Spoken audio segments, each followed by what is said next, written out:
Good evening and welcome. For many of you, welcome back. And for those who've not been with us throughout the day, we're glad that you're with us this evening, this afternoon, this morning, or wherever you may be around the world. Welcome to the National Council of Churches' 8th Annual Christian Unity Gathering.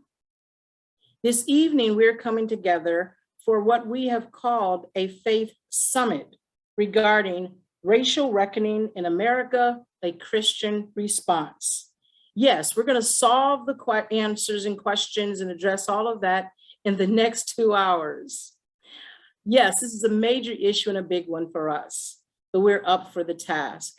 And again, thank you for joining us. I am Reverend Andre Alexander. I serve as the Associate General Secretary for Action and Advocacy for Justice and Peace with the National Council of Churches, attempting to get in good trouble together. We'd like to welcome and invite you to join this panel, which will be moderated by our very own. Her titles and her background is so amazing that I don't know if it's just Bishop or if we should call her Reverend Dr. Bishop. She has so many credentials that are worthy of us hearing her in moderating this. She's so equipped for moderating this panel this evening. Bishop Teresa Jefferson Snorton is the 59th bishop and the first and only woman bishop in the Christian Methodist Episcopal Church since its founding in 1870.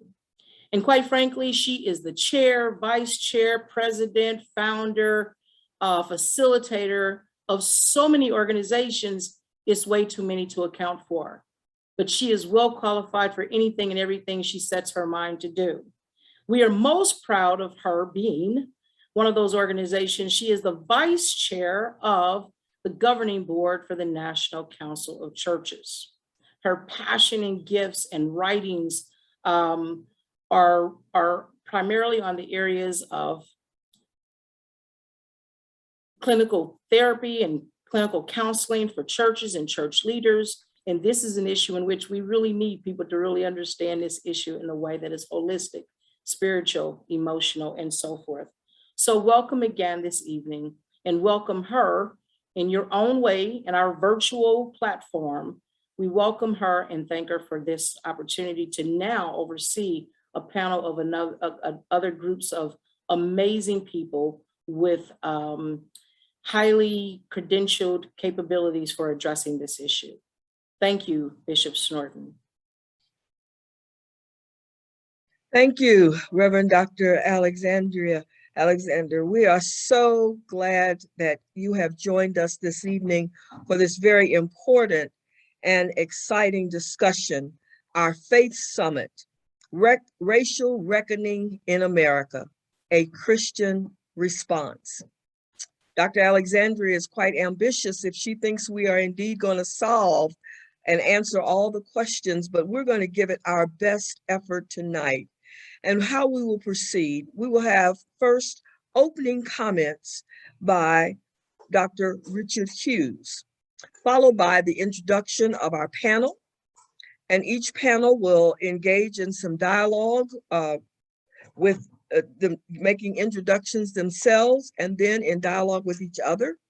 And then if you have questions, if you would post those questions, we will get to them before we conclude tonight. We're going to start off our discussion, as I said, hearing from Dr. Richard Hughes. He is a scholar in residence at Lipscomb University, and he's also professor emeritus at Pepperdine University and at Messiah University.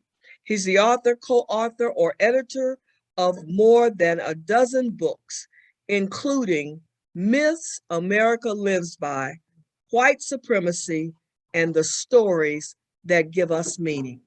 Dr. Hughes, thank you for being with us tonight, and we look forward to your opening remarks. Bishop Jefferson Snorton, thank you, and thank you to all of you for having me. This is a great honor for me to be able to be with this group. So again, thank you so much. I want to begin by telling you just a bit about my journey with this topic of race and racial reconciliation. As Bishop Jefferson Snorton mentioned, I did write a book called Myths America Lives By. The first edition came out in 2003.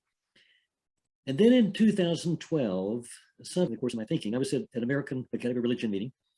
It was a large session devoted to James Cone's new book at that time, The Cross and the Lynching Tree.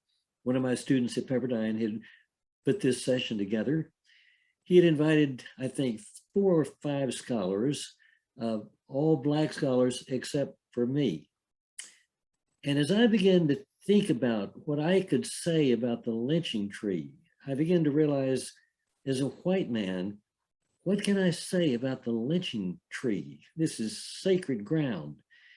And I thought, there's no way I can critique this book, but maybe I could tell a bit of my story in light of the categories that Cone sets up in The Cross and the Lynching Tree. And so I told about how when I was a young person growing up in West Texas, encountering these myths. Now, these are not myths anyone sat down and taught me. No, I don't think anyone teaches these myths to us. We absorb them. They're in the air, certainly in the air where I lived in West Texas in the 1950s and the 1960s. And I talked about the myth of America as a chosen nation, and the myth of America as a Christian nation, and the myth of America as nature's nation. In other words, the nation that's simply in sync with the way things are meant to be, i.e. self-evident truths, self-evident because grounded in nature, nature's nation. The myth of America as a Christian, as the millennial nation, ushering in the golden age for all humankind. These are all ideas I simply grew up with. And the myth of America as an innocent nation. When I sat down at the panelist table, very distinguished Black scholar, many of you would probably know him, James Noel, taught at San Francisco Theological Seminary for many, many years, leaned over to me and he said, "Professor, you left out the most important of all the American myths. You just left it out." And I said, "Really? What did I leave out?" He said, "You left out the myth of white supremacy." And when he said that to me, you know, it's really interesting because I'd written this book and I've worked in this literature. I've worked a good bit with Black history and Black understanding, and yet the notion that white supremacy was a driving American myth had never entered my consciousness. And that, I think that's very significant. If it had never entered my consciousness, someone who had worked with these categories for years, what about so many people who never think about any of this at all? So at any rate, I went to the University of Illinois Press, who had published the first edition, and I said, after thinking about this for a long time and finally concluding that James Noel was exactly right, I went back to the press and I said, "What would you think about publishing a second edition, really focusing on white supremacy?" And they said, "Let's do it." And so that's the book that many of you have in your hands, or have in your possession at least. But I want to take this a little bit further, because it wasn't just the myth of white supremacy. Before I go further, let me say this. When I was preparing the manuscript for the press, for this second edition on white supremacy, I asked a number of Black friends to write endorsements and a number of whites to write endorsements. And one of my white people who I asked to write an endorsement, a man who very serious about social justice, very serious about the things that this audience would care about a very great deal. He read my manuscript and he said, "Hughes," he said, "you know, you really should have a chapter on white supremacy, but for goodness sake, don't make white supremacy the driving American myth. It simply isn't. It doesn't work." And of course, by that time, I'd completed the manuscript, and in the new manuscript, it was the driving American myth. I sent his comments to some of my Black readers, minus his name, and to a person, they responded, "What in the world is he thinking? Of course it's the," and that's when it was really quite a revelation to me to see that white people generally simply don't get this. They don't see it. And even when you point it out to them, it's very difficult for them to see it. Black people, by and large, see it. It's just there. It's like the nose on your face. That was quite a revelation to me. Now I want to move forward a little further and talk about another revelation, because it came in a book that I read about a year ago. Some of you have read this, but it was such an important book for me. I want to share a bit from the book with you. And the book is Isabel Wilkerson's Caste, which to my mind is the single most important book I have ever read on race in America. And let me just read a little of this for you, because this will help set up the conversation tonight.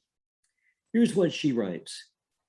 We in the developed world are like homeowners who inherited a house on a piece of land that is beautiful on the outside, but whose soil is unstable, loam and rock, heaving and contracting over generations, cracks patched, but the deeper ruptures waved away for decades, centuries even. Many people may rightly say, I had nothing to do with how all this started. I have nothing to do with the sins of the past. My ancestors never attacked indigenous people, never owned slaves. And yes, not one of us was here when this house was built. Our immediate ancestors may have had nothing to do with it, but here we are, the current occupants of a property with stress cracks and bowed walls and fissures built into the foundation. We're the heirs to whatever is right or wrong with it. We did not erect the uneven pillars or joists, but they are ours to deal with now. Any further deterioration is in fact on our hands. And then she goes on. Like other old houses, America has an unseen skeleton, a caste system that is as central to its operation as are the studs and joists that we cannot see in the physical buildings we call home. Caste is the infrastructure of our divisions. It is the architecture of human hierarchy, the subconscious code of instructions for maintaining, in our case, a 400-year-old social order. Looking at caste is like holding the country's X-ray up to the light. And then this. Throughout human history, 3 caste systems have stood out. The tragically accelerated, chilling, and officially vanquished caste system of Nazi Germany. The lingering, millennia-long caste system of India. And the shape-shifting, unspoken, race-based caste pyramid in the United States. Each version relied on stigmatizing those deemed inferior to justify the dehumanization necessary to keep the lowest ranked people at the bottom and rationalize the protocols of enforcement. Now, the reason I wanted to read that to you, I have worked for years on the notion of myth. When I read Isabel Wilkerson's book, she took this to an entirely new level. Caste, my goodness, when we think of India, we think of a caste system that is fixed and rigid. And she's saying we have the very same thing in the United States. So when I put her book together with my thinking, what is it that helps sustain this caste system that keeps it in place? And I think it really is the myths America lives by. Now, I want to say one more thing about these myths, and then I may make one more comment, and then my introduction will be finished and we can talk together. When James Noel told me that I had left out the most important of all the American myths, the myth of white supremacy, and I began to realize that that's exactly the case. And I was, and my thinking of that time was the other 5 myths. I want to remind you what they were. America, the chosen nation. America, the Christian nation, America as nature's nation, America as the millennial nation ushering in the golden age, and America the innocent nation.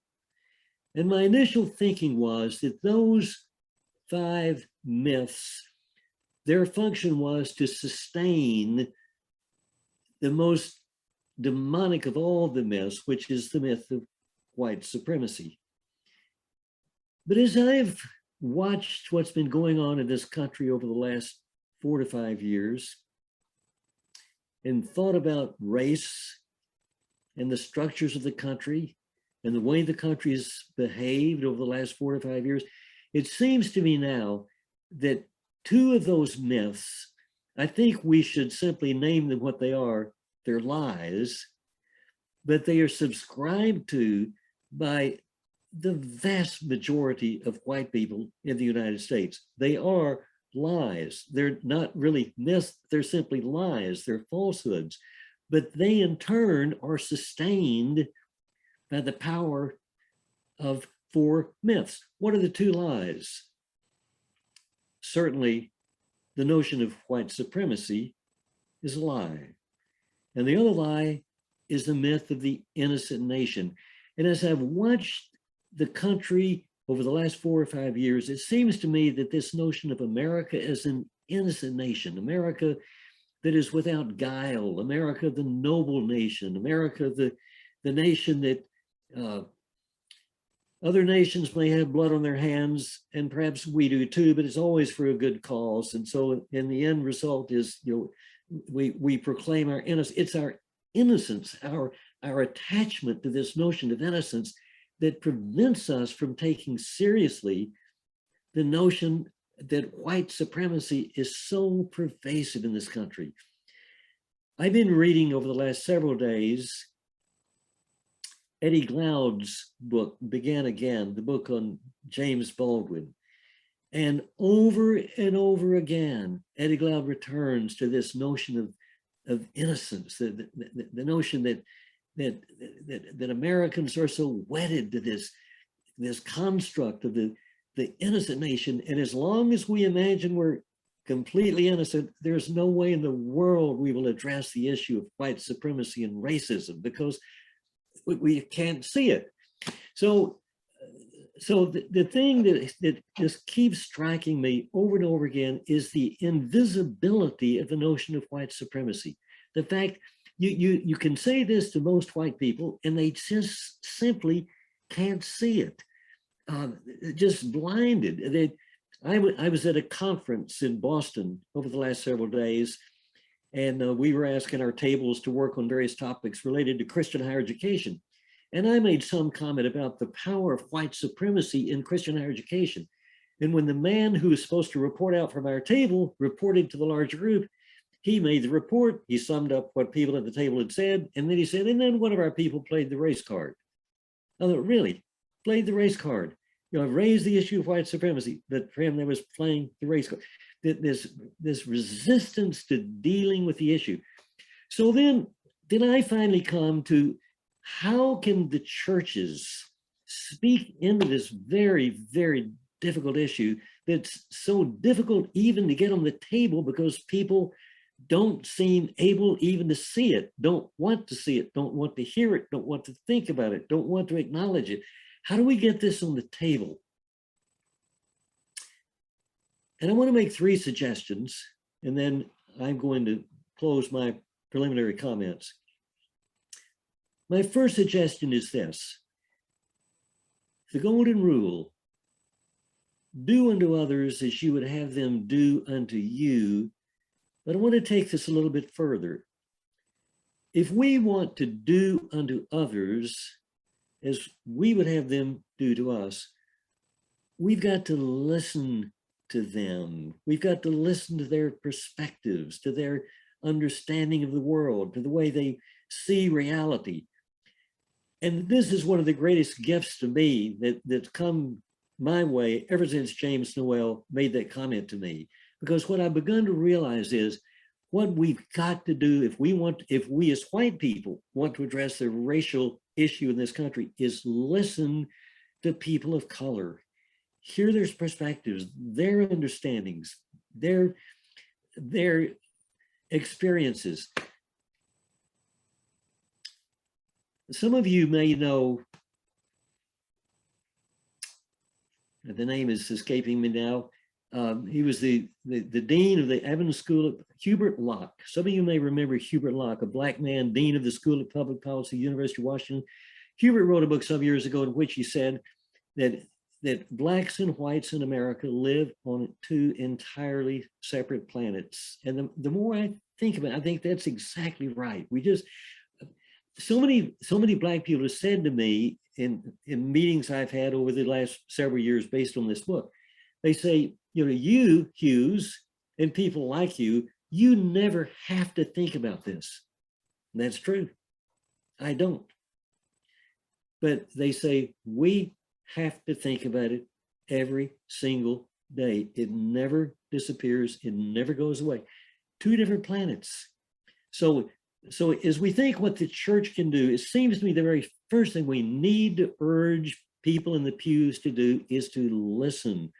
We can't do unto others as we would have them do to us unless we're listening. What is it they really want to tell us? The second thing is this notion of innocence. That is such a demonic understanding. You know, scripture says very clearly, no one is without sin. No nation without sin is without sin.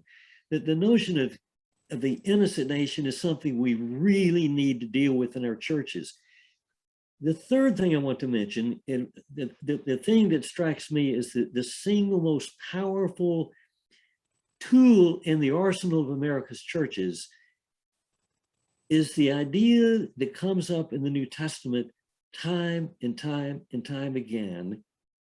Really, Jesus' favorite topic, it seems to me, this upside down, he doesn't use the words upside down, those are my words, the upside down kingdom of God.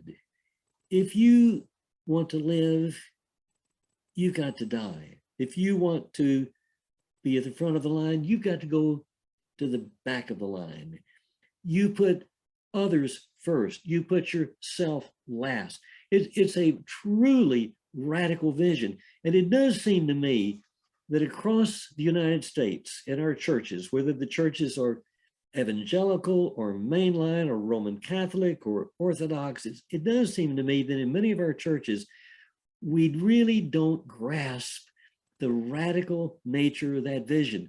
That's the vision that's calling us to pay attention to one another, to put people who are lower than us economically above us, to put people in need above our needs, to vote their self-interest, not my self-interest, this sort of radical upside down vision of the kingdom of God. So I'm going to stop at this point. I think I was asked to speak for about 15 minutes and open this up, and let's see where we want to take this.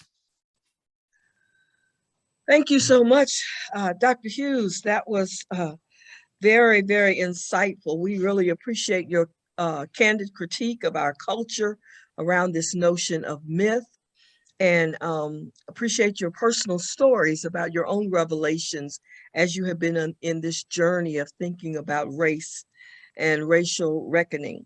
And then last, thank you so much for bringing Isabel Wilkerson's words to life for us. That was likewise as powerful. You've really laid a great foundation for us as we talk about racial reckoning and the church's response. You offered some suggestions. And now we want to turn to our panel and want to ask each panelist, once I've introduced all of you, to give a 2 to 3 minute response to Dr. Hughes. And then we will proceed to just dialogue with him and with each other. Tonight on our panel, we are so blessed to have the Reverend Dr. W. Franklin Richardson, who is the chair of the Conference of National Black Churches. We're also delighted to welcome Bishop Elizabeth Eaton, the presiding bishop of the Evangelical Lutheran Church in America. Dr. Jonathan Tran is a professor at Baylor University and the author of the book Asian Americans and the Spirit of Racial Capitalism. We also have with us Ilona Street Stewart, the co-moderator of the Presbyterian Church USA, Minister Candace Simpson, who is an educator and preacher based at the Concord Baptist Church of Christ, and Karen Gonzalez, the author of The God Who Sees, Immigrants, the Bible, and the Journey to Belong. And Ms. Gonzalez is an active immigration advocate. We're talking tonight about racial reckoning, and in this Faith Summit, we want to lift up the church's response. So in the order that I introduced you, and I can remind you of that order as we go along, we would ask you to simply respond 2 to 3 minutes to what you have heard from Dr. Hughes and any other introductory remarks that you want to make around this very crucial topic of racial reckoning and the church. Dr. Richardson, if you would.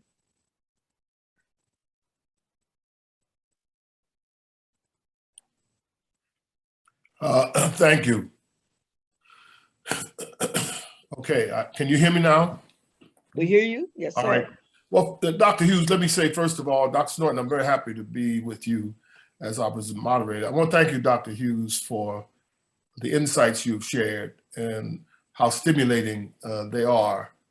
One of the frustrations I have is that the church is often great at a lot of talk. We have mastered talking, preaching and talking. And we have had a little less engagement in action. Mm-hmm. And often the actions we take are taillight actions, mm-hmm. not headlights. We're not leading nobody. We're following what's popular in the culture. So for me, the first point is that I really get tired quickly after all these years of pastor and involved in communism and so forth, with all the rhetoric that is often not backed up by actions. In many ways, the church, certainly the majority church, white church, is theological conspirator to white supremacy and mm-hmm. to the notion of innocence. Mm-hmm. The church in many times uses its theology to back up these myths. They're not without sanction by the church. Many churches preach and interpret a view of the Bible that reinforces innocence in America. And those churches also are co-conspirators to the perpetuation of racism. The second thing I think is that the church has also been guilty of fostering, for sure, white supremacy. And it goes from the very day that the slaves got off the ship, and the participation and the affirmation of the church affirming the systems of racism. Mm-hmm. So the church is in a real difficult place, mm-hmm. because the church, in my view, is a co-conspirator to the perpetuation of racism in America. And the church must become confessional. And there are some attempts happening that is encouraging, a little spark here and there, nothing massive, no wave is breaking the shores. Mm-hmm. It's a sprinkle mm-hmm. that's coming out, and then with some coming forward. So I think that what the road, if you hit for me, what is the point? We've got to encourage granular engagement in our communities to the issues of racism. These conversations cannot just be in the elite pockets of denominational comfort and theological convenience. It can't be just the temples. It can't just be the towers of education where these conversations go on. We've got to somehow develop the capacity to deliver opportunity and substance at the granular level of our congregations. The churches must be the ones grappling with this, not just the theologians, not just the pastors. It must become the agenda of the church. It must become the agenda of the disciples of Jesus that you talked about. that the disciples of Jesus must take on, and that is not the caste system of our theological community. We got our own caste system of clergy and non-clergy. And those caste systems help to call back and retard honest conversation. So that's my reaction. Well, thank you so much, Dr. Richardson. I think I forgot to warn the audience that we're telling the truth tonight. We're not trying to dress it up. And we're definitely not trying to avoid these very hard conversations, but important conversations and things we need to hear. Dr. Hughes, we will call on you after all the panelists have spoken so that you might respond to any of them. But right now, we want to hear from Bishop Eaton. Thank you, Bishop Jefferson Thornton, and thank you, Dr. Richardson. Good to see you. We've had some really powerful presentations today about nice racism, and also hearing from our speaker tonight. And it's true. And I would say in my church, which is right now 94% white, not something we either would consider or in many ways need to consider, because we are in the majority. We are in this privileged place where, you know, we don't have to take a look at this. And I know that that those who are not in the majority know far more about the majority than the majority ever pays any attention to those who are not. So that it's important for us to hold up and also to walk our dear white people right past all the guilt, defensiveness, and whatever, and say, no, this is the reality. This is the system we've inherited, but it's also the system from which we still benefit. So our denomination has been trying to do some work on racial reckoning, and have only discovered at the very beginning that we have so much more to do. That the myth of America is in fact a myth. And there are two stories. There's a story of, as you said, the innocence and the westward movement and the wonderful thing, the chosenness of America, which would be counter to our own Lutheran theology. But in the United States, it's been completely infused into that. No people in modern times are chosen. That's just contrary to our understanding of the notion of grace, where it's Jesus who does the choosing, and we are the recipients of the grace because we need it, and all are given it. So to tell our folks without us getting, well, we will get defensive and whatever, that the myth of America is that you know, we did this by ourselves, also not Lutheran, but this is stolen land. And our wealth was built on the backs of Black people, which will make many of us uncomfortable. It doesn't negate the work that white people have done and the accomplishments and achievements. My dad served in World War II, was a brave man, came back, started a family, raised us, but he had the benefits of the GI Bill, which on paper were for everyone, but in fact were not. His bomber group was protected by the Tuskegee Airmen. When they came back, they couldn't invest. So that's something we need to pay attention to. Also, I think we need to be really cognizant that the way that Christianity has been used from the beginning, from 1619 on, to deny the reality of our own theology.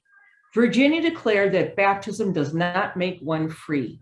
So if white masters baptized their Black enslaved people, those Black enslaved people were not free.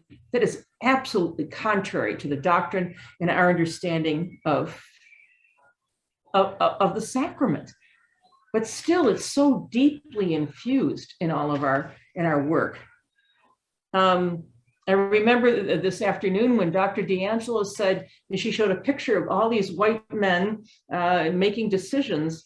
And she said, just to sprinkle some non-white people onto that and call it diversity is not only dangerous to the non-white people, but it doesn't get to the fact that the white people have not done the work to understand the underlying, underpinning suppositions upon which we build our reality. And then I remember listening to NPR, and okay, yeah, I'm a nice white liberal girl and I like NPR, but this poem just really confronted me with the reality of what it must be to be not white in this country. It's from Jackie Early. I don't know if you have 1,968 Winters, if you've ever heard it. It's wonderful. She writes, got up this morning feeling good and black, thinking black thoughts, did my black things, played all my black records, and minded my own black business. Put on my best black clothes, walked out my black door, and Lord have mercy, white snow. That's the reality for people who are not white, and particularly for Black people in this country. So that was a revelation to me. Thank you for the presentation, for the opportunity to be on this panel. Thank you. Thank you, Bishop Eaton, for both the theological and the poetic, and the way in which those help us really understand our dilemma. Dr. Jonathan Tran. Dr. Well, Tran. friends, let me first say thank you for having me be on this distinguished panel and to join in this intensely important conversation. I agree in the beginning, the words that, I hope we solve something here, but I also hope we get into some good trouble on the way there. So, I want to say that we haven't really begun to engage questions of race and racism insofar as we haven't asked the really basic question. Not we in the panel, we in America, which is this: if it's mostly agreed, at least conceptually, that racism is a bad idea, that it's evil, why does it persist, right? Why does it persist? And then we need to begin to ask questions like, who does it benefit? What work does it do? What structures and systems does it hold up? I think there's a perception in America, and this is the comforting perception, that racism is born of personal attitudes, false beliefs, maybe even things like myths. And sometimes those attitudes or beliefs or myths rise to the level of structures and systems. I think that's got it backwards. We have a structure and system that is kept up to exploit and dominate certain kinds of people. The racism is put on top of that to justify the structures and systems. Instead of asking fundamental questions about why our society is set up the way it is, why certain people suffer and others don't, why inequality is built into the very fabric of this country, instead of asking those questions, what racism allows us to do is to blame those who are victimized by it. The reason we can't get past our racism is because it's so structured into our benefits, our privileges, our advantages, that to question them would be to question the very basis of most of our lives. And so the reason I imagine white folks don't want to think hard about these questions isn't simply that they don't want to have to go through the process of questioning their ideas, but they don't want their lives to be upended, because the very structures that hold up our lives, are systems of gross inequality and injustice based on fictions of race. One of the animated questions of our panel, as I understand it, is the question of Mr. George Floyd's murder. One way to answer that, think about that question, is to blame a few individuals who should be held culpable, but then are scapegoated from a much larger and much more difficult set of questions. This is why I thought for a moment we had as a society the possibility of engaging a conversation of a lifetime. It came under the name of defunding the police. At the center of this question was this: is asking police to police poverty the best way we can get into the issues that most fundamentally dominate this country? Or should we begin to ask the question of whether abolition is a better proposal going forward? It's possible that the structures are so rotted at the core of our society, built into the very foundations of this country, that abolition may be the only way to go forward. I think that's a much more serious question. But until we're willing to ask those kinds of questions, why does racism persist? Who does it benefit? What work does it do? Then we're going to continue to comfort ourselves with easy answers. Thanks. Thank you, Dr. Tran. The comments you made about those questions would challenge us to re-examine our very lives. Reminded me of what Dr. Richardson said early on. Why don't we take action? And perhaps that's the threat. Ilona Street Stewart, would you just share your response, reaction, remarks? What's on your mind tonight? Lots on my mind. I am not only co-moderator of the General Assembly of the Presbyterian Church and the Synod Executive of a Synod of Lakes and Prairies here in the Midwest with offices near Minneapolis. I'm in the Twin Cities, where the reality of racism and violence have been in front of us every day for many, many years. But I would like to share with you that as a Delaware Nanticoke person and on Indigenous Peoples Day, there is a fierce urgency for me to share some things. And as people have been talking, I keep wanting to say, let me start off here, let me start off there. So I would like to add to those myths a couple of things. That the myths describing America are myths that still need to go back 200 years before your timeline. This country did not begin in 1776 and slavery did not begin in 1619. We need to go back to 1453 with the Doctrine of Discovery, which was issued by a pope and which determined the exploration and exploitation during that era of discovery and dominion, where the statements that those monarchs in Europe accepted and pursued was that they would have the right upon discovery, if the people or if the land where they discovered did not have a Christian monarch, they could occupy, possess, and enslave those who were there in a perpetual enslavement. So I think one of the first myths is that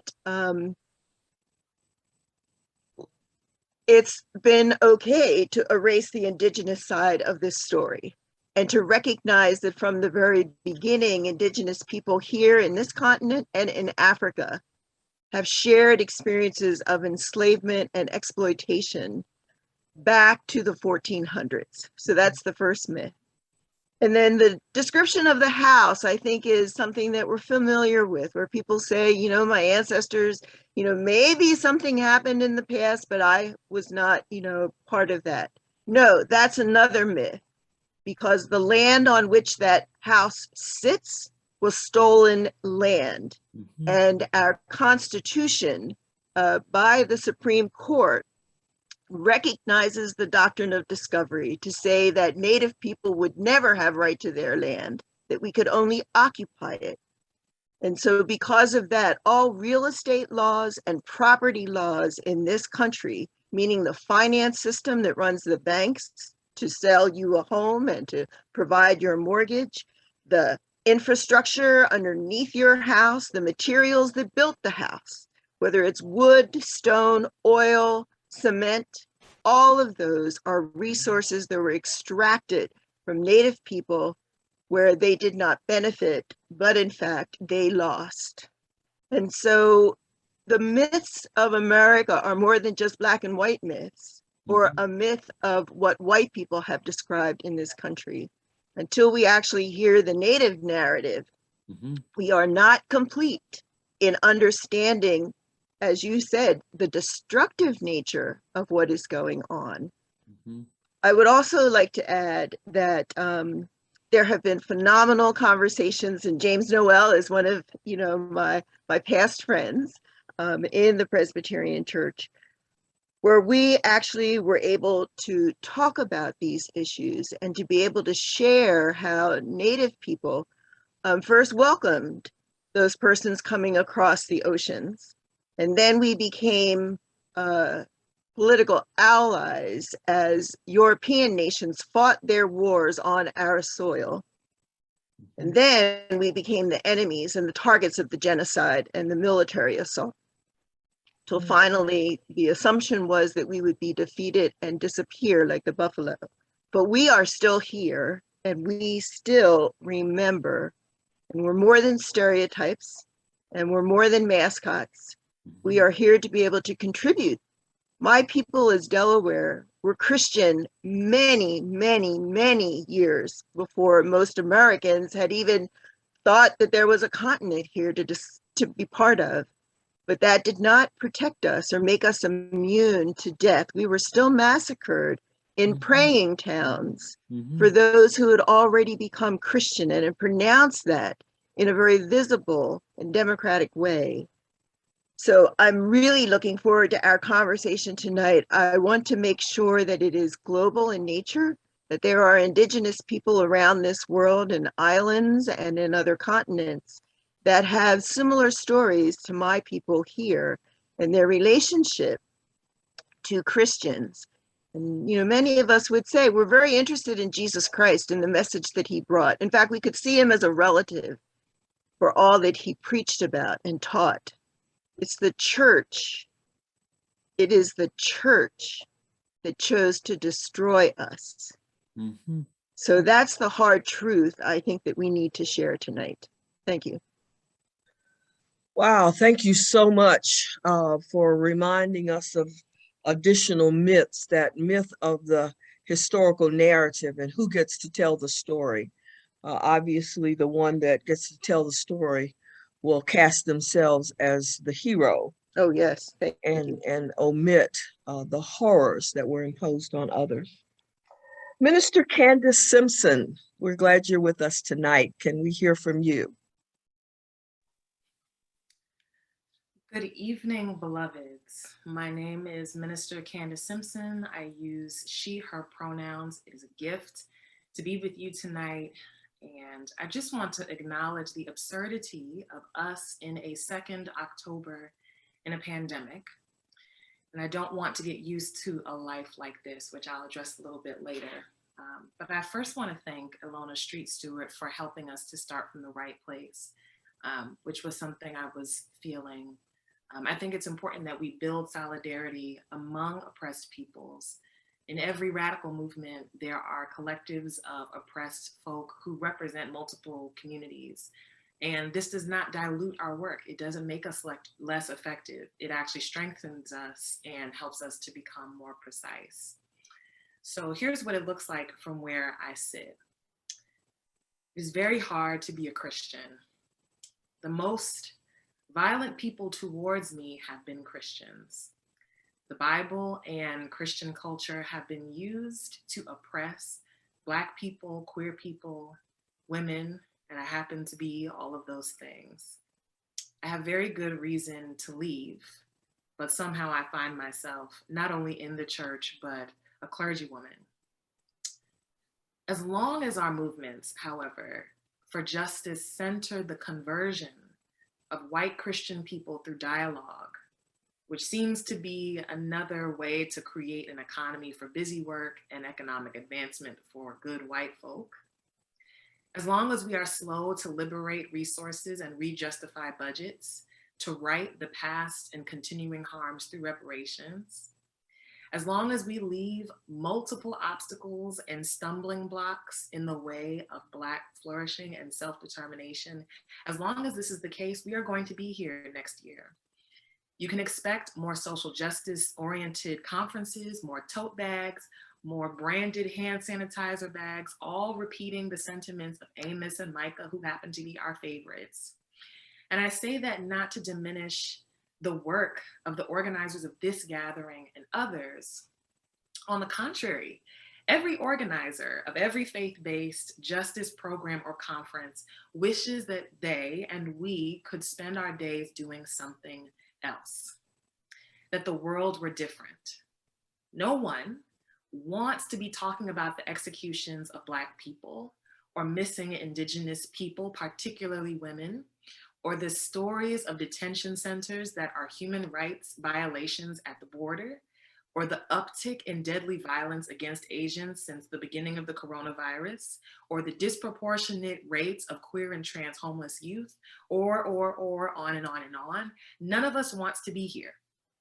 I do not take delight in this work, and I hope we never do. Secondly, a major myth that America believes is that we are a candidate for redemption.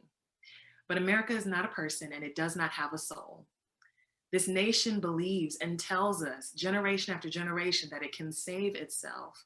Last fall, everyone was telling us to vote for this new administration because they were different. But 1 year later, very few campaign promises have been fulfilled.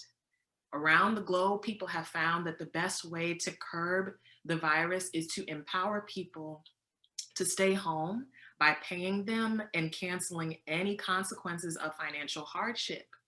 But you as elected officials have hoped that we would forget that, and that we would forget the potential for life-saving stimulus packages because, as they have said, well, we have a vaccine, so you should be able to go back to work. Meanwhile, we are spending an ungodly amount of money on military defense and global command centers around the globe. So what does this have to do with race? As someone who is a descendant of African enslaved people, I'm keenly aware that this nation has a fundamental problem of capitalism and work. Every so often, I go to my altar and I weep, knowing that there are people in my bloodline who were considered capital to be traded. And to this day, we have not learned the lesson. But I'm a Baptist, so I do believe that there is good news. And instead, I believe and I choose to focus on the history and power of Black communities. There's so much good work that's going on inside and outside of Black churches, like Pastor Heber Brown and the Black Church Food Security Network, Reverend Jennifer Bailey, the Faith Matters Network. I think of Concord and our Freedom School program. I think of Callie House, who in the 1800s organized hundreds of thousands of formerly enslaved people to petition the US government for reparations in the form of pensions. Obviously, we never got it, but she used Black churches as a home to organize nationally. As flawed as we can be, I think my focus these days is on the ways that we carve out spaces of celebration and imagination. I'm excited about the prospect of liberating Christian education and community care, one that does not respond to violence, but instead finds a way to preemptively deal with violence and harm and need. One that Dr. Tran let us know about earlier, which is abolition. So in service of our ancestors and in service of the children who will one day live on this earth long after we are gone, if we have an earth in the future, I pray that we turn this world right side up. It is beyond time. Thank you so much. Oh, thank you, Minister Simpson. You really did an excellent job showing us both sides of the coin, the terrible, devastating way in which issues of racism and injustice are just so persistent and so destructive, but you gave us signs of hope when you mentioned what some people are doing right there in their own communities to impact these issues that plague us. Karen Gonzalez, would you chime in the discussion with us and give us your remarks? I will. Thank you. You know, I was listening to Minister Candace Simpson talk, and I was trying to imagine a world in which there'd be no need for activism, there'd be no need for marches, there'd be no need for international development or refugee resettlement. And it seems that our country, it doesn't have the prophetic imagination, right, to envision even such a world. That is the world that I want to see. And as Dr. Richard Hughes was speaking, I was thinking about how much people in Latin America know the weight of that myth of American exceptionalism, how much we have absorbed, how much economic exploitation there has been, how many civil wars have been funded, how many governments have been overthrown. And how many indigenous poor people in our countries have suffered because they've been the ones who have borne the brunt of the suffering. I think about all of these myths that you spoke about, Dr. Hughes, and I think about we have these myths around this whole idea of the immigrant past, this mythological and sort of story that we tell about the United States as an immigrant nation. And we have these monuments like the Statue of Liberty, right, that sits there on Ellis Island. And the stories that we tell around that, and yet we don't acknowledge that every single immigration law prior to 1965 was racist, overtly and blatantly racist, and did an incredible amount of harm to Eastern Europeans, Southern Europeans, Jewish people, Black people, brown people all over the world. It's really terrible to consider, and that the only reason we came up with a system that was not based on racism is because of the struggle of Black people during the Civil Rights Movement. That's the only reason that the United States has a system that is not based on exclusion and racism. It's the struggle of Black Americans that highlighted the injustices within the immigration system. And there's so much cause for solidarity between communities of color because of that. And yet I also want to say that I've met a lot of people of color and have been one myself along the way who have internalized these myths. I believe you that there is definitely a place for us to listen and learn at the feet of people of color, but it's also true that many of us internalize these lies. We live in this water too, and it's difficult for it not to infect us. And so really it's for our collective liberation that all of us are here, because all of us need to be free.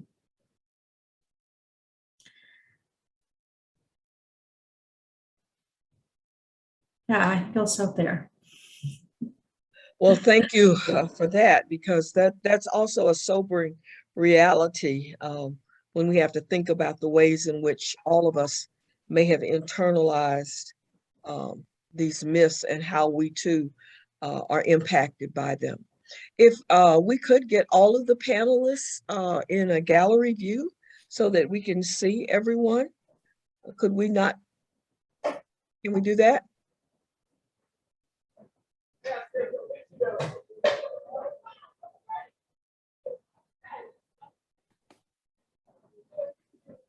We can do it ourselves. All right. Yeah. I had not clicked my button to see everybody. All right, Dr. Hughes, you got us started. You started this conversation.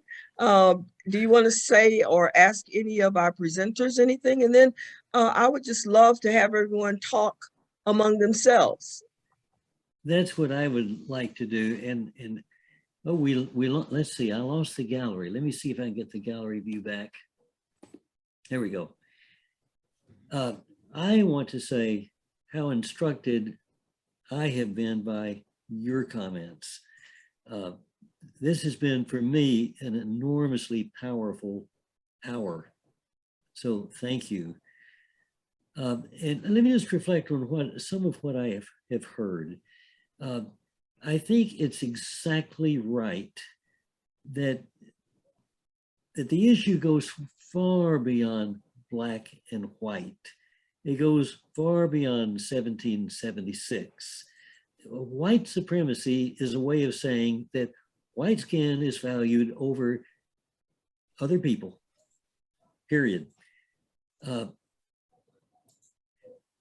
thinking about Ibram Kendi's first book, Stamped from the Beginning,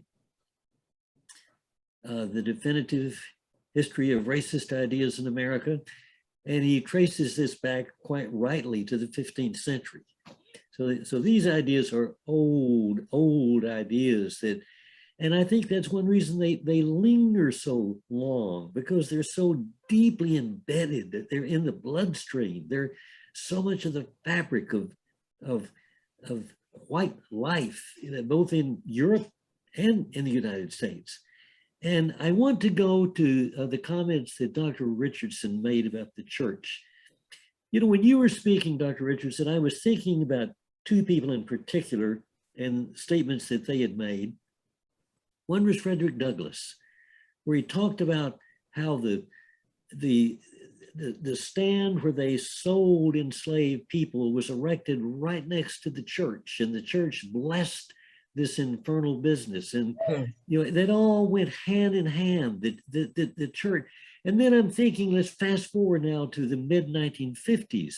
And I remember that marvelous passage from Dr. King when he said that I have been, this is nearly a quote, but it's a paraphrase. He said, I have traveled the length and breadth of the American South, and I've looked upon these massive church buildings with their spires pointing upward and their massive educational outlays.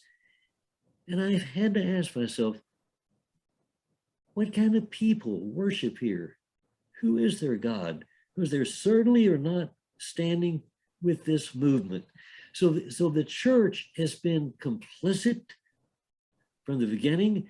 And I suppose my question, Dr. Richardson, you're right. We've got to get this conversation into the church. And my question is, how do we make that happen? How do we facilitate that conversation to get it not simply among folks like us or academics or pastors or scholars, but create that conversation in the pew? Until we can create that kind of conversation, I'm not sure we're going to get very far. And what I heard you say, Minister Simpson, Karen Gonzalez, Dr. Tran, all of you, Bishop Beaton, Pastor Street Stewart, as you expanded this, the problem is just massive, and it extends in time, it extends across space.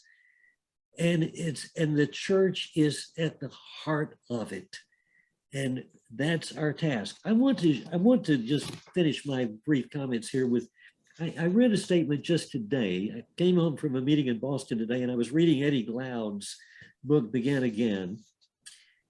And this is a quote from James Baldwin. I thought I would share it with you because it's so apropos. To be an Afro-American or an American Black is to be in the situation intolerably exaggerated of all those who have ever found themselves part of a civilization which they could in no wise honorably defend, which they were compelled indeed endlessly to attack and condemn, and who yet spoke out of the most passionate love, hoping to make the kingdom new, to make it honorable and worthy of life. And when I read that, I thought, well, that is our task. We've got to speak the truth, and people won't like it, but we've got to speak the truth because that's the only way we will make the kingdom new and make it worthy of honor and life. Well, Dr. Hughes, you reflected on something Dr. Richardson said, which I'd like to bring back to this panel, and that is, how do we get this conversation into the pews, into the local communities? How do we make that happen? Last spring in 2020, following George Floyd's death, it did appear that the grassroots was rising up and mobilizing, but it seems that over the months that has waned. And so what's happening, and how do we ignite that kind of energy in the pew and in the local congregations? Well, I believe that the church has got to really be committed to engaging and willing to invest in it happening. There cannot be, I mean, we can blow words all we want to, but in America, it requires investment to bring about change. You don't speak, the systems are not maintained by the rhetoric. The systems are maintained by resources. The systems that oppress us and keep us from having full freedom are maintained by resources. So we're going to use slingshots to go against machine guns. We're never going to get to a place of accomplishment. So if we are all saying that we believe in a vision, another vision than the one that is happening in America, we've got to be willing to invest. We've got to be invest time and resources. And I think the church has to be a catalyst for calling those who believe in truth and justice to the table to provide resources to bring about change in this country. And there'll be no change without resources, because the resources help to perpetuate the systems that oppress.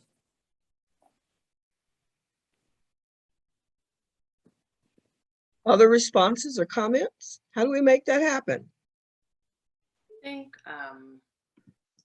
I think that's important to consider resources and to think about the ways that certain communities have been intentionally disenfranchised to make way for more policing and more violence and more punitive consequences.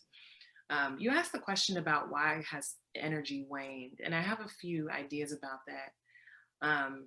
I will say that it is strange to me, although predictable, that we often talk about 2020 as the year of George Floyd, when there were many people who were killed by state violence last year.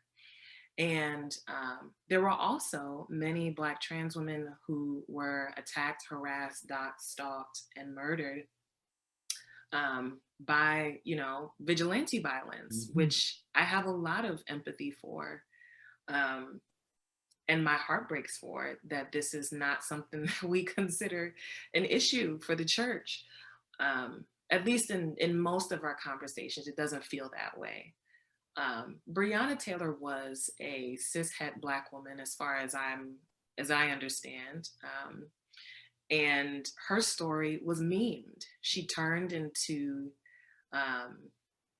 people would make memes and jokes and turn her into a punchline.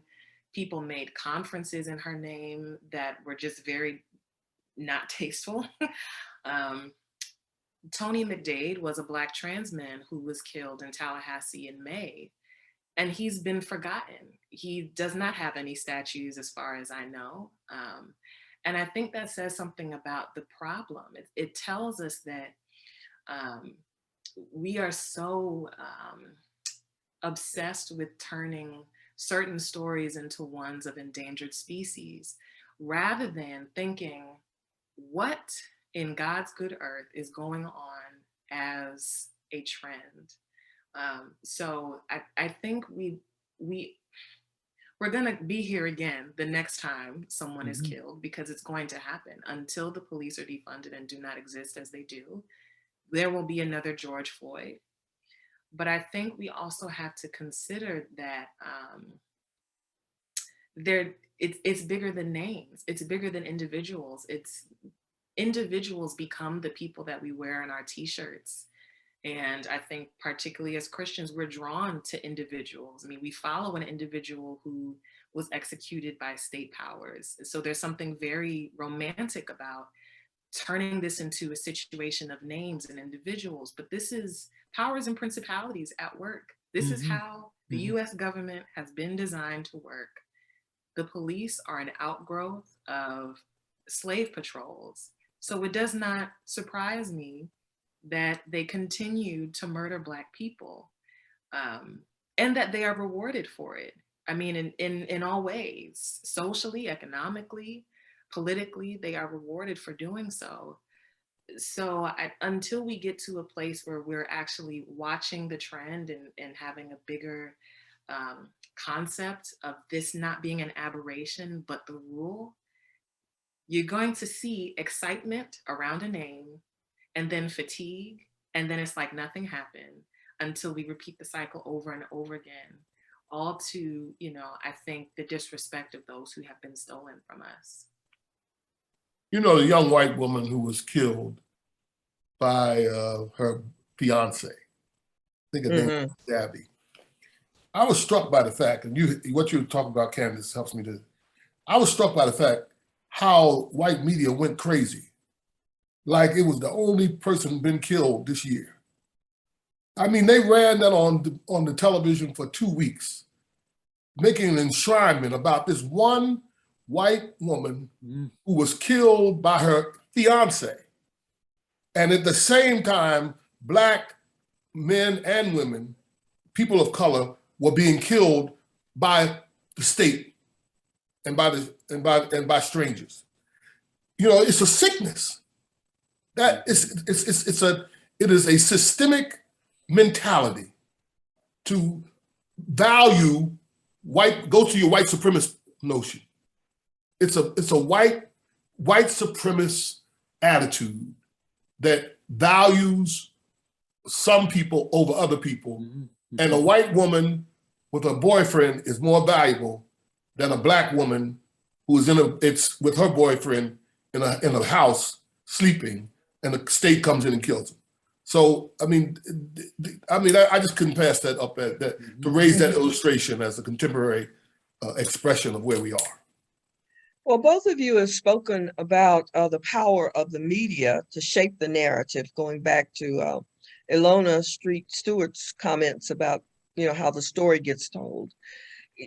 What is the church's role in addressing this whole issue with the media and its exclusiveness that continues to aid and abet, or is it just so deeply ingrained in the system that there's no way to address that? There's always a way to address that. But I think it takes the will and the energy, particularly the white majority, to call this into question. Dr. Richardson, you're exactly right. I am mystified by this fixation. And it wasn't 2 or 3 weeks, it's still in the news. And you think how quickly we have gone over the revelation of unmarked mass graves in residential schools in Canada, and it will only be a matter of time before we start the revelation of how many children in our boarding schools have suffered the same fate. We can't see that as other. It's just mystifying. We in the ELCA are trying. We've worked on the repudiation of the doctrine of discovery, which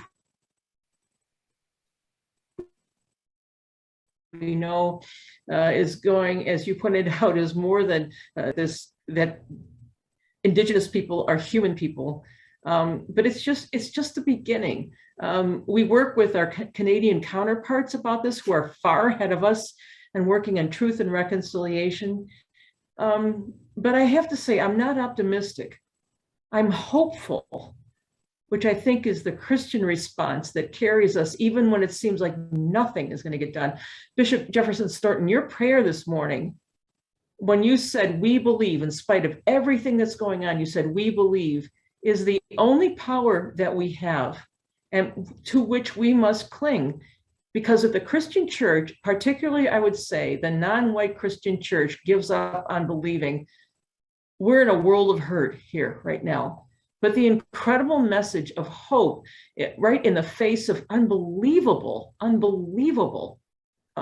oppression, erasing the reality of people, their humanity, their spirituality. My counterpart in Canada is National Bishop Susan Johnson. And she, though the Lutherans didn't have residential schools in Canada, she said, "Hey, we're complicit too. We Lutherans do have those here." And she said that they took a poll in Canada and said 80% of the population believes that what happened in those residential schools was cultural genocide. And I think we also have to take a look at not just at all of these, the spiritual genocide that has been perpetrated by the white Christian church is deeply not only dangerous and painful for people who are Black, Indigenous, Asian, Latino, Latina, Middle Eastern, all those sorts of things. It's deeply, deeply dangerous to the white soul in the white church. And until we can really understand how impoverished and the peril we're in, it's hard for me to be optimistic, but I am hopeful. We do have a couple of questions in the chat. One of them, Russell Myers asking, the question of private property and the pursuit of profit, that's profit, rather than relationship, lies at the Christian discovery of the Great Turtle Island. White supremacy, whiteness seem inextricably linked to the laws of property and their defense. Mhm. How do we imagine the structures that make property merely a private matter? Earth and all relations cry out for freedom to no longer be enslaved. Anyone want to respond to that? Yeah, Yeah. I mean, race is a function and production of property and labor. That's why it was created. And so these are issues of property and labor. That's why, I mean, I'm all for conversation. I think democratic conversation is the heart of the promise ahead of us. But if conversation is going to take so long, the point of which is to get some people to feel better about people of color, to open their eyes to the realities all around them, I think we need to start just breaking stuff. And if it wasn't for this panel, I'd use a different word for stuff. I just spent the day, I'm from Waco, Texas, but I just spent the day in Bayview Hunters Point, the most marginalized part of San Francisco, where for decades, the US government thought it was a good idea to enact incredibly obvious modes of environmental racism because the population happened to be mostly Black. This is the same population during the Great Migration the military drew here because they're cheap labor. It's the same kind of cheap labor by which they drew Chinese migrants 100 years ago. And then when it wasn't convenient, it called them the yellow peril. These are issues of property and labor. The redress is also along issues of property and labor. If you haven't read Keeanga-Yamahta's Taylor extraordinary book, Race for Profit, please go read that book. I'm at the point where I don't really care how people feel about people of color, whether they have good thoughts, whether they feel guilty. These are obvious structures that need to be changed. We need to get there. Maybe we need to dispense with the conversations in the churches if they're just going to circumvent, if they're just going to undermine that process. I think these are obvious issues of redistribution and reparation. We can talk about things and try to feel better all we want about each other until we get there, but that's just going to distract from what we need to do as a society. Dr. Tran, I so agree with you, and that our discussions around reparations should focus on not, again, just an exchange of commodities, but it really needs to begin with an understanding of the repair, because Indigenous people around the world have indicated that what we're doing is harming all persons. And so, those years where the radium tailings were just strewn into mountain-sized hills out in Navajo and Hopi country, or Vieques with, the barrage of, military weapons just, littering the soil and the water. And we see this all around the world. And Native people are saying, absolutely, we want you to stop. But our discussion is because we are making the world sick. We're all, this is toxic to all of us. And until I think those voices of people will be heard around what is it that we need to do to heal, because the toxic, whether it's toxic policies or toxic elements or toxic spirituality, we need to be able to say, actually, so much of this earth has been given to us as a gift to take care of, good life and care for other people, which is the good news. The good news in a lot of tribal languages is translated, out of the words good medicine. And I think we have to be bold in our recognition of the economic and political strategies that are, being used right now. We need to be able to respond to them in a very visible way. But I know as Presbyterians, we are raising these issues of reparation. In fact, looking at it even more specifically around restorative action. Restorative action that is also racial reconciliation, because sometimes with restorative action, it still falls into a white supremacist, concept of who is worthy of, the alternate diversions around a justice system. But we need to be able to say, how do we restore what is in our economy to address the wealth gap issue? And also to be able to talk about, as we heard earlier, the investment issue. What are those investments, as we would say, out to 7 generations? But these aren't just statements that Indigenous people are expressing. These are teaching of our wisdom of having lived in a place in a relationship to the earth and the gifts of the earth for thousands of years. And so there is truth there that needs to be shared, but it is truth that has to be understood in this world of the economies of the world and how we're caring for each other. Another question from the chat relates to this whole issue around the economy and the way in which the capitalist system drives what happens. But we're specifically focused on the church's response. And so Michelle Cheney is asking, taking into account denominational structures, is the work only in the congregation, or should the denomination model, inform, and resource the churches? So I think she's raising a question about our use of our own resources, and how do we see that? I'll take a crack at that, Bishop Jefferson Starton, is that we are trying to do that in the ELCA, and it's a little easier, or maybe not easier, more manageable to work with our church-wide organization than trying to work with congregations, synods, agencies, etc. So we are trying to do this. The funny thing, or the awkward, uncomfortable thing about all of our work, particularly in the ELCA, as a majority white denomination, which by saying that already invisibilizes all of the people of color who are leaders in our congregation and members, is that, are we just, it's just another way to center whiteness? Are we just talking to white people about all this? And, God knows we need to take look at this, but I have a dear colleague whom I respect deeply, Black woman, and I preached a sermon once, trying to be as direct as I could about the effects of white supremacy, et cetera, in our society. And she said, that was supposed to be a sermon for the entire ELCA, but you were preaching to white people. Where do I fit in? So that's what we have to be mindful of, that it's not just about us all the time, even though we, the white majority, really needs to take a look at this and take responsibility. But yes, we're trying to do that at the church-wide organization first, as an example and a model for our people. Anyone else? I have a question just around that myself.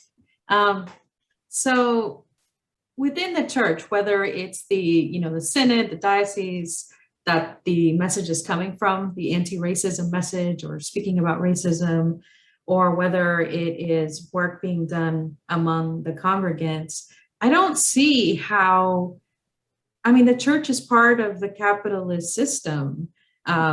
It's hard for preachers to speak truth to power, their salaries coming from the congregation, right? How do they speak when, let's say, they have someone, and I've seen it in action in churches that I've been a part of, where you have powerful people with money who will even force the pastor to apologize for a message on racism, a prophetic message, calling people to repentance and action. So I just wonder if that question is even really, it doesn't matter, because it does seem that I have been in church since I was a little girl, and I've heard maybe a handful of messages on racism. Most pastors don't preach on that, don't talk about that. They don't talk about immigration. They don't talk about land. I've never heard a pastor challenge the idea of owning land that belongs to me, that I have a right to kill someone who trespasses onto it. I haven't heard that. And so I wonder, I want the church to be part of the answer, to be part of working for our liberation. But I wonder if the church is just too embedded in capitalist and white supremacist systems as well. And I hate that that's true, but that's what I see. And don't get me wrong, I'm not saying here that we don't continue to fight, because I do. But I just wonder how much the church, Big C Church, is going to be part of the answer. Has the Christian church in America lost its prophetic voice? Well, yes. And I don't know if he really had it, but the point that I would have mentioned to my sister is that while I have great concern about the dysfunction of the church in line with the message of Jesus, I still have a great sense of a feeling that there is leaven in the loaf. Yeah. And if the church were to go away, my contention is that we've been worse shape. And we must criticize the church from the standpoint of love and from the standpoint of us knowing what the church ought to be when it is really the church. So we have to hang in there. I think the church is the best option we got to kind of get through this if we get through this and if we die in it. So I think for me, I have your anxiousness about whether we can change the capitalistic systems or whether we can make the money channels come alive, or we can take over the land, or whether reparations will be acted. I think we must work on all those fronts. But I feel a sense of the seed of hope that yet remains in me is to be found in the presence of the church still being in the world. We can lament and have hope at the same time. Yes. So the question then for me is how do we awaken the church? I quite agree that the church has such tremendous potential because the church has the teachings of Jesus. But the problem is we're not hearing the teachings of Jesus. And Bishop Eden, I'm thinking now, my mind is going back to 1517 and Luther's discovery of Romans 1, 16, 17, and that short passage that just turned the light bulb on in his mind and opened a whole vision up to him that he then puts on the 95 Theses and the whole story. And I find myself wondering, how do we, what is there that we might lift up to try to awaken the church? And we're not going to awaken the whole church. We raise issues like these, we will lose people, there's no doubt about it, but we might gain people. And let me just throw out a suggestion. I know in the circles that I have lived in for most of my life in the church, when people raise the question of the Christian's relation to government, people always run as fast as they can to Romans 13. Christians should be in subjection to the government, et cetera, et cetera. But, the fact of the matter is, there's a huge witness in the New Testament, as everyone in this panel knows, of the kingdom of God over against empire. That's a central theme of the biblical text, and it doesn't get preached, but it is so central to the text. One of the best books that I have read in years, that I would guess is, if I had to make a list, maybe the 4 or 5 most influential books I've ever read, it would be William Stringfellow's little book, An Ethic for Christians and Other Aliens in a Strange Land. And he lifts up Revelation 18, 19, 20, fallen is Babylon. Of course, Babylon is a euphemism for Rome. Why? Why is Babylon fallen? Because she is made merchandise in human bodies, enslaved. She's corrupted the earth with her, etc. And you read that, it just sounds so contemporary. You feel like you're reading the morning newspaper. So, I'm just wondering, is there a way to address this from scripture, maybe in a fresh way that might help some folks in the church to see this issue?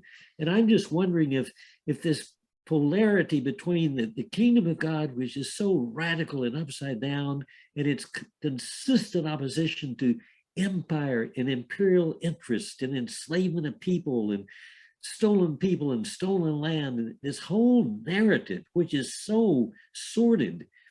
Scripture does speak to this. So how do we lift this up in our congregations? Well, since you named the Lutherans there, I'll have a few thoughts really quickly. Yeah, that was an important moment. It wasn't clear at the beginning of the Reformation if it would take hold, but there are a lot of political realities that made that possible. Mm-hmm. Second thing is we Lutherans on Reformation Sunday, which my Episcopalian husband had never heard about when we were first married, to hold up John chapter 8, you will know the church, you know the truth, and the truth will set you free. And then the listeners to Jesus said, we are children of Abraham, we've never been enslaved to anybody. It was just this, and we've turned into that. We're Lutherans. We're all about freedom and grace, et cetera, et cetera. And then there's this complete misunderstanding, really difficult, particularly during the last 4 years, but has always been there, about the church not being political. And I'm sure every one of you have had to deal with this, as well as the clergy in your denominations. And that, in fact, we should have a separation of church and state, which is a complete misreading of the first clause of the First Amendment. But these people who are saying that, my dear people are saying that, my guess is the majority of them have an American flag in the chancel.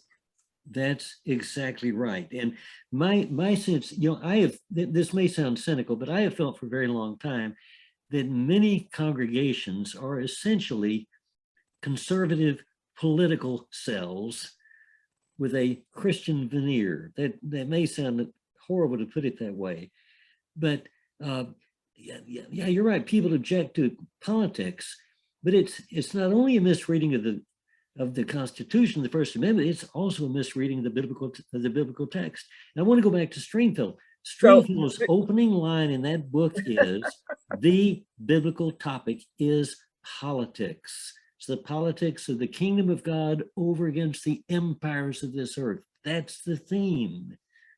So Andrea Alexander, Dr. Andrea Alexander raised the question, do we awaken the church, which you have described as complicit and perhaps conservative and really living into those myths, or do we expand our vision of what and who is the church? I just want to say, if the church looks like young leaders like Reverend Simpson, I feel pretty good about it. for all the terrible, again, I'd use a different word if I wasn't, at a Baptist university. There's a church in Bayview Hunters Point, this community I'm talking about. And there's a bunch of Asian Americans who got it in their mind that Jesus is on the side of the oppressed. And they got this in their mind in college. They're educated mostly at places like Stanford and Cal Berkeley as electrical engineers. They could have lived into their Silicon Valley dreams, but they got in their mind that part of what following Jesus means is repenting of their privilege and advantages. From that, they moved their church at the welcome and behest of African-American churches in the Bayview Hunters Point area. They started a software company. They used the software company to redistribute income to local neighborhood communities. If that's the picture of the church, if it looks like people like Reverend Simpson and others of you on this, for all the reasons the church makes me hopeless, if that's what the church might look like, I think we just need to amplify those voices and just let them go. Let them do their thing. I think we'll be in a great place if that's the case. We know that church is shifting. The church is shifting to the global South, which is predominantly people of color. And that's been something that's been happening for a long, long time. I think the question will be when Dr. Tran was saying who benefits? I think that's a great question to ask. You know, when we were talking about, there was great momentum around the time that George Floyd was murdered. There were a lot of people who were deeply interested in talking about race in the church and talking about racism and repentance. But I think the fervor died down because the fact is that it's costly to engage in this work. If you really want to make progress in things like racism and eradicating white supremacy, you have to give up power. You have to give up control. Everybody wants diversity and inclusion until it means sharing power, right? And giving up control. And I think that's where the rubber really meets the road. I do think the hope of the church is embodied in people like all of you here in this call. And I follow Jesus because I believe in that. But I do also want to, I don't want to sort of dismiss these kinds of questions, because there are a lot of gatekeepers who are saying that people in the global South aren't real Christians, you know, because their faith doesn't look a particular way. So I think even as the church is shifting, I don't think we need to envision it. It is shifting. It has. You know, I do a lot of work with immigrant churches. And when people say, oh, millennials are leaving the church, I'm like, not the churches I'm visiting, not the churches I'm a part of. Those churches are growing and thriving. You're talking about the white church, that's a different story. But the white church is talked about as if it's the church. So there are still gatekeeping when it comes to things like, think about seminaries and biblical scholarship and all of these things. There are still gatekeepers there that keep really that focus from going to where the church is really growing. And then questions are asked about, well, what kinds of Christians are these people? And do they really understand the gospel? And these are things that I hear, you know, as I'm a part of the church. And I think there's also, you know, my last point has to do with, you know, I speak a lot about immigration. Romans 13 is always thrown out at me, Dr. Hughes, always. People are always asking me about undocumented immigrants and Romans 13. And it's really interesting. A lot of people think that, oh, I bet, you know, work is really hard in evangelical churches. I bet, you know, they're really hostile. And the thing that I found is that the only difference between evangelical churches and mainline churches is the pastors. The pastors in the mainline churches tend to be really informed, and they tend to have even maybe a social teaching around immigration and racism. So the pastors are super woke, to use a popular term, but the congregants are the same. There's no difference. It's the same racism, same xenophobia, same ignorant questions. The same lack of recognition about their shared humanity with Haitian immigrants, with people at the border and detention camps, a complete disconnect. And so I think these are questions that we have to still ponder, because there's somebody who benefits, as Dr. Tran said. Great points, great points. I see Minister Candace has her hand up, and then when she finishes, there are 3 questions in the chat that I want to be sure that we get to before our time runs out. So Minister Simpson. I really, really value what Dr. Alexander offered us of, you know, can we look to other iterations or other examples of the church in the world? And I want to expand on that or walk with that, because particularly in the last 18 months, I am not so sure that I am invested in saving the church. If the church is not ready to be saved, if it doesn't want to exist in the future, look, I leave unfulfilling relationships, professional and otherwise, where they need to be. I think a question that we can ask is, how do we do the work of the church? And as we're talking about the work of the church, how do we kind of define that more as turning the world right side up. And I think that helps us as Christians because it gets us out of our own kind of navel gazing. What does Christ say? What does the Old Testament say? What does the New Testament say? It gets us out of, returning to the Bible as a starting place, and instead forces us to be in solidarity and in collective struggle with people who are not Christian. And I think that shows up in a lot of different ways. Like I know personally, I have been shaped by people who practice African traditional religions, by Jewish folk, by Muslim folk, by people who are atheists. Yes, people who are atheists have a very compelling worldview. I think we have to be more willing to see that other people have something worthwhile to offer, turning the world right side up. And I think this is something that all of us, regardless of race, inherit as Christians. Christian supremacy is, I'm trying to find a good word that I can use on this panel, but it's some stuff. I mean, and we all buy into this narrative that, is it biblically based? And, can we get the committees to sign on? And can we, we look so intently in preserving our institution. So a lot of what I notice, as somebody who has an inside-outside experience with church, is that sometimes our motivations are not as pure as we admit. Sometimes we do the right thing for the wrong reasons. Sometimes we reach out to young people because we want to be seen as the church that has young people. We have young families. We have queer people. Look, here's a Black pastor. Here's a woman who's on the diaconate. Like all of the ways that we try to fit, we try to diversify a structure that really itself needs to be interrogated. Even our holy texts. I mean, we've been pushing back the clock a lot about where white supremacy starts. And even though, white people do not exist in the Bible, the seeds of that ideology certainly exist in the Bible, from even, the way that land is promised to folks. And there are people who live in that land already. This land shall be yours. Says who, right? So like, how do we really get our heads out of our own navels? And,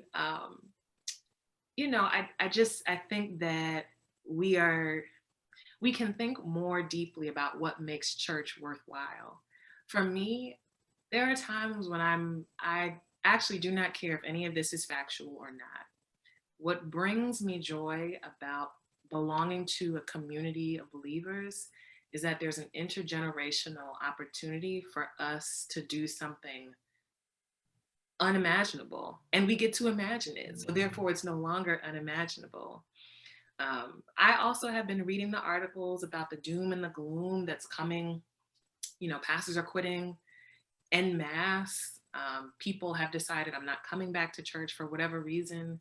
And I think we really, again, have to exercise the demon of capitalism, because a lot of what fuels our anxiety about becoming irrelevant is we're going to lose the parsonage, we're going to lose the building, we're going to, we're worried about our assets.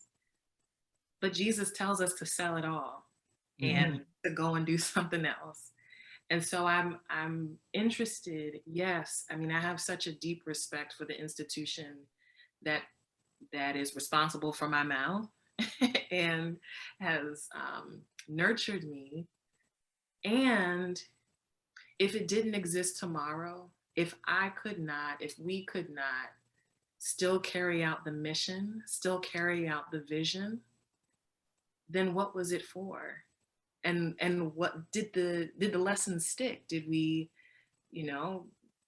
could the teacher say that we mastered this standard in teacher speak? So if it don't exist tomorrow, is it worth it for us? And does it give us something that sustains us? I mean, it's been 18 months since I've fellowshipped with the people of my home church.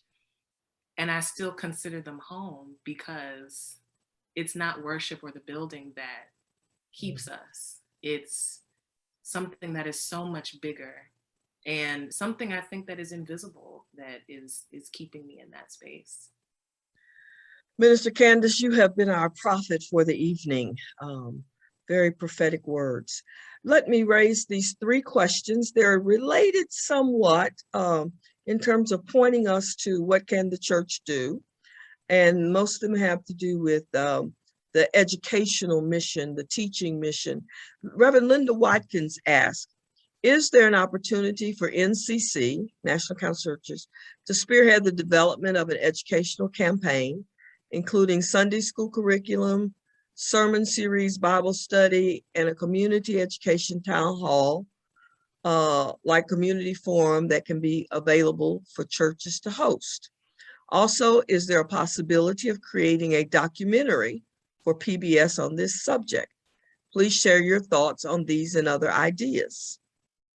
John Woodcock says, in Southeast Pennsylvania, as in many other places, school boards in districts which are working even modestly towards more equity and diversity are being besieged by people who label all of this as critical race theory. Any thoughts on how local churches can speak to this? And then last, Bishop Jeffrey Leith says, has not the church failed at the grassroots level to teach, form, and truly interpret, apply its most basic, biblically based values in view of the realities of race? Where is respect for humanity, truth, humility, honesty, justice, and righteousness? So all of those questions are related in terms of how does the church not just go to the prophetic, but how does the church educate? How does the church prepare people for this very difficult work of undoing and dismantling racist systems? Anyone want to respond to any of those?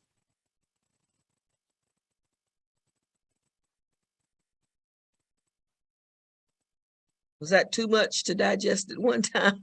I hope someone does, because Dr. Walker-Smith promised that we would solve everything tonight.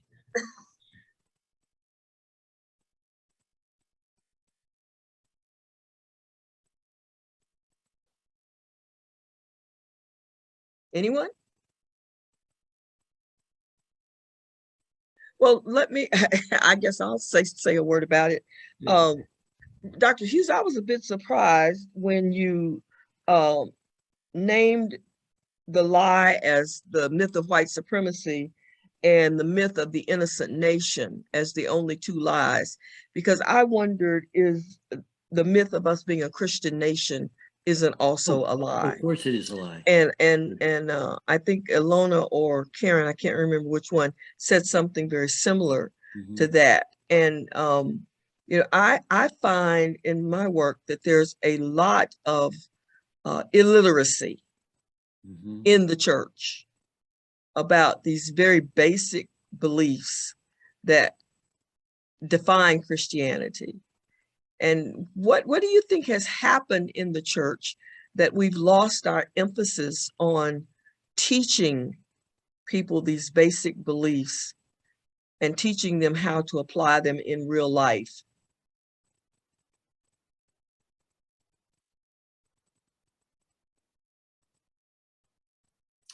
Are you asking me that question or to the? I was asking the panel. Okay. Anyone who wants to respond. Related, people say, why don't we have choirs anymore? And I love choir music. I love Black choir music. There's nothing like it. I was raised in a church that had a gospel choir and a senior choir. So, we had the like gospel music. And we also had like anthems, great hymns of the church. I have such an appreciation for Black sacred music. And I was kind of in my feelings and whining about it. Like, oh, bring back the choir. Why don't we have choir music? And a friend of mine, Dr. Ashawn Crawley, who is just a brilliant friend and thinker said, well, do you have free time to go to choir rehearsal? And it was such a simple question, because I don't have free time to go to choir rehearsal. I think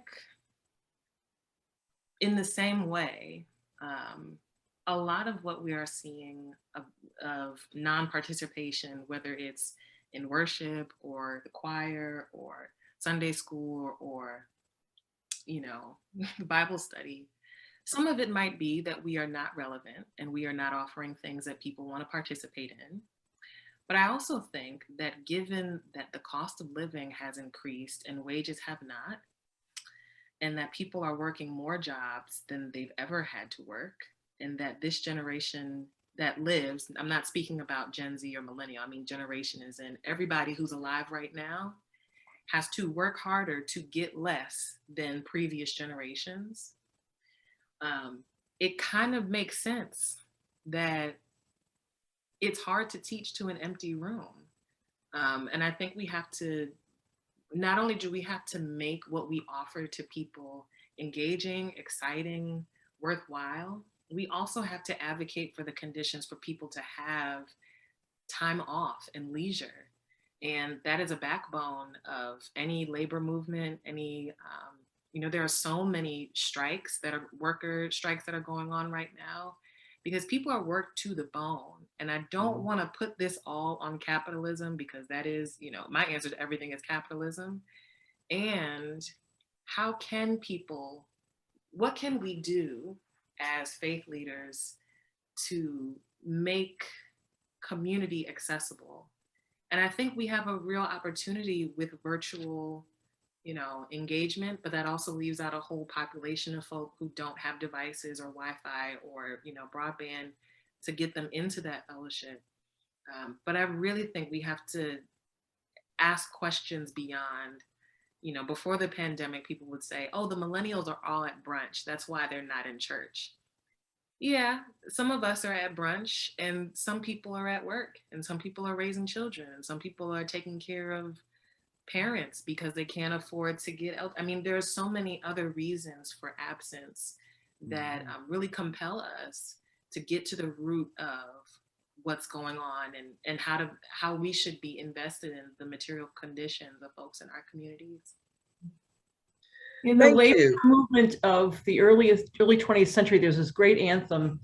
And in part it said, "We will not be sweated from the cradle till life closes. Hearts starve as well as bodies. Give us bread, but give us roses." In one of our synods, in fact, the bishop is holding forums for the clergy there to talk about what CRT is and what it isn't, how it is consistent with our understanding as Lutheran Christians, and how to interpret that to their congregations and school boards. I just wanted to say something about CRT. I mean, the vast majority of people that hate on CRT, of course, have no idea what it is. It's just what Fox News has made it to be. I mean, CRT is one of the most important tools we have in the toolbox. So people who dismiss it out of the hand, including Southern Baptist, out of hand, like Southern Baptists, either are not serious about anti-racism or just have no idea what they're talking about. My guess is the answer is both. But I will say this, that there is a very important group of good faith, good-willed white folks, often oppressed by capitalism themselves, that we need to reach out to. And so we need to be careful in our anti-white discourses while being appropriately critical of white supremacy, to offer ways in which we can find solidarity with all oppressed people. And just going back earlier to Ilona Street Stewart, I mean, and what we do to this earth. Those are similar, analogous forms of oppression and domination. How do we expand our imaginations and our capacities for relationship and friendship across what theologically we often excuse as too easily narrowed, form factionalisms?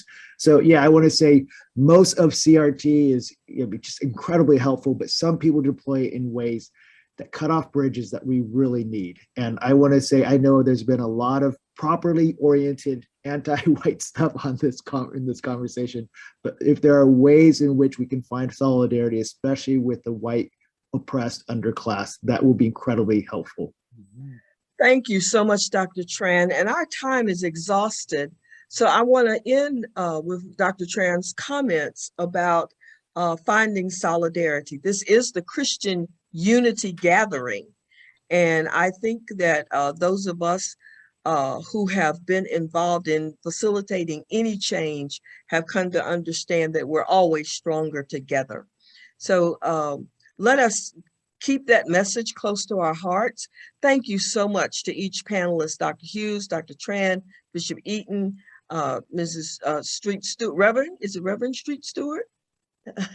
And Dr. Street Stewart and Elder, and yeah, an honorary doctor. And Gonzalez, Karen, are you Reverend, Ms. Elder? Well, thank you all so very much. This has been such a rich discussion. Dr. Richardson had to depart just a little bit early so that he could catch a plane, but we thank him as well. And now we'll put you back in the hands of the CUG Director, Reverend Dr. Leslie Toon Copeland and Reverend Dr. Andrea Alexander.